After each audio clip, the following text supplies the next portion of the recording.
Assalamualaikum. Welcome to my second lecture from Arkham Virtual Academies platform. Last time हमने discuss किया था discovery of atom के बारे में। आज हम डिस्कस करेंगे डिस्कवरी ऑफ इलेक्ट्रॉन के बारे में। और डिस्कवरी ऑफ इलेक्ट्रॉन किस तरीके से की गई थी, ये डिस्चार्ज ट्यूब एक्सपेरिमेंट के ज़रिए की गई थी। ये हमारे पास डिस्चार्ज ट्यूब है जो मैंने यहाँ पर बनाया है, सही है।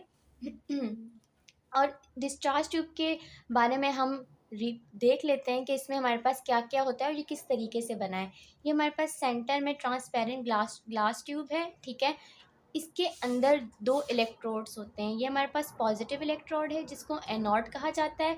ये हमारे पास नेगेटिव इलेक्ट्रोड है जिसको कैथोड का नाम दिया गया है। और इनको हमने किसके साथ कनेक्ट किया है, पॉजिटिव और नेगेटिव बैटरी के टर्मिनल से कनेक्ट किया है। और साथ ही इनके साथ बल्ब को अटैच किया है, सही है। और सेंटर में हमने क्या फिल कर दी है, गैस फिल कर दी है। अब होता क्या है कि अगर ये इस तरीके से मैं यहाँ से इसको डिसकनेक्ट कर देती हूँ तो अब ये बल्ब जो है ये ग्लो नहीं करेगा। लेकिन अगर मैं इसको कनेक्ट कर रही हूँ इसके साथ तो क्या ये बल्ब ग्लो करेगा? अब भी ये बल्ब ग्लो नहीं करेगा। और रीज़न ये है कि इसके सेंटर में जो गैस है, हाइड्रोजन गैस मैंने यहाँ पर फिल की है। तो हम जानते हैं कि गैसेस क्या होती हैं, गैसेस इंसुलेटर्स होती हैं, ठीक है। इनमें से करंट पास नहीं हो सकता, ये हमारे पास क्या होती हैं, इंसुलेटर्स होती हैं। तो अब क्या किया जाए, किस तरीके से फिर इन्होंने ये पता लगाया कि ये हमारे पास जो है एटम में नेगेटिव चार्ज मौजूद होता है। तो अब क्या करेंगे हम, इसके अंदर जो हमने गैस फिल की है, इस गैस को हम इनकी कंडीशन होती है, इन गैसेस को हम क्या कर सकते हैं, कंडक्टर बना सकते हैं। इन गैसेस को हम क्या बनाएंगे, कंडक्टर। और फिर इनमें से क्या पास करेंगे, इलेक्ट्रॉन का पास करेंगे, ठीक है। अब यहाँ पर मैं गैसेस को कंडक्टर बनाऊंगी। गैसेस को कंडक्टर बनाने की दो कंडीशंस हैं। कंडीशन है हमारे पास लो प्रेशर और सेकंड कंडीशन है हाई वोल्टेज, ठीक है। इन कंडीशन की बेस पर हम गैसेस को क्या बना सकते हैं, कंडक्टर्स बना सकते हैं। किस तरीके से वो हम देखते हैं। आपने देखा होगा बारिशें जब होती हैं तो बिजली कड़कती है और कभी कभी ऐसा होता है कि वो बिजली ज़मीन पर आकर गिर जाती है जिससे जानी और माली नुकसानात होते हैं, ठीक है। और वो बिजली किस तरीके से गिरती है, हवा, गैसेस, ये तो इंसुलेटर्स हैं, इनमें तो जो है करंट पास नहीं हो सकता। तो अगर आप देखें तो क्लाउड्स हमारे पास जो बनते हैं, जहाँ बनते हैं वहाँ पर जो एयर का प्रेशर होता है ना वो बहुत कम होता है, ठीक है। और जब वो दोनों क्लाउड्स आपस में कोलाइड करते हैं तो मिलियंस ऑफ वोल्ट की इलेक्ट्रिसिटी खारिज करते हैं, ठीक है। अब वो जब इलेक्ट्रिसिटी प्रोड्यूस होती है तो वो हवा में कंडक्ट होके ज़मीन पर आ गिरती है। आपने देखा होगा जंगलात में भी गिरती है, घरों में भी गिरती है, ठीक है। तो वो इस कंडीशन पर क्या होता है कि गैसेस हमारे पास कंडक्टर बन जाते हैं। सेम यही कंडीशन हम यहाँ पर भी अप्लाई करेंगे। किस तरीके से करेंगे, हम यहाँ पर कितनी वोल्ट की इलेक्ट्रिसिटी देंगे, 10,000 वोल्ट की इलेक्ट्रिसिटी देंगे, ठीक है।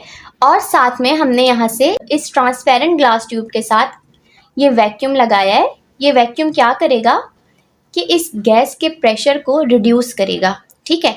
अब हमने इसको क्या किया, 10,000 वोल्ट की इलेक्ट्रिसिटी भी दी इसको और वैक्यूम भी लगा दिया जो इसके प्रेशर को रिड्यूस कर देगा, ठीक है। अब होगा क्या, अब होगा ये कि हाइड्रोजन के जो इलेक्ट्रॉन है, सबसे पहले मैं यहाँ पर हाइड्रोजन का आपको एटम का स्ट्रक्चर बना देती हूँ।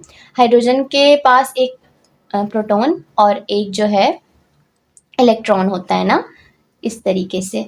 अब होगा ये कि जब मैं इसको 10,000 वोल्ट की इलेक्ट्रिसिटी दूंगी तो ये हाइड्रोजन का जो एटम है वो आयोनाइज हो जाएगा, ठीक है। वो आयोनाइज होगा। आयोनाइजेशन का मतलब होता है कि लॉस ऑफ इलेक्ट्रॉन। अब वो अपने शेल से यूँ बाहर आ जाएगा और वो एनोड की तरफ यूँ मूव करेगा, ठीक है। यहाँ पर एक और बना देती हूँ, इस तरीके से वो मूव करेगा। अब होगा ये रेस तो नज़र ही नहीं आती आम आंख से, हमें कैसे पता चला ये रेस इस तरफ गई, ठीक है। तो फिर जो डब्ल्यू क्रूक साहब थे उन्होंने क्या किया था कि इस साइड, बैक साइड पे, एनोड की बैक साइड पे, यहाँ पर इस जगह पर जिंक सल्फाइड लगाया था, जिंक सल्फाइड। जिंक सल्फाइड क्या होता है?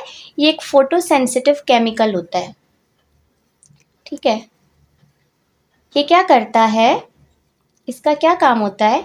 जिंक सल्फाइड जो है, जब यहाँ पर इसकी कोटिंग की गई तो यहाँ से जब कैथोड रेज एनोड की तरफ, ये जो इलेक्ट्रॉन हैं ये एनोड की तरफ गए, तो यहाँ पर जैसे ही ये जिंक सल्फाइड की कोटिंग हुई हुई थी, यहाँ से यहाँ पे टकराए, तो जिंक सल्फाइड की कोटिंग की वजह से यहाँ पर ग्लो होना शुरू हुआ।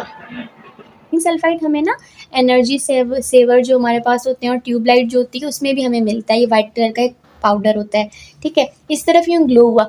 तो फिर डब्ल्यू क्रूक साहब ने सोचा कि इट्स मीन कि एटम के अंदर कोई एक ऐसा जो है पार्टिकल है, कोई एक ऐसी चीज़ है, ठीक है, जो नेगेटिव चार्ज कैरी करता है, जिसको उसने नाम दिया किसका?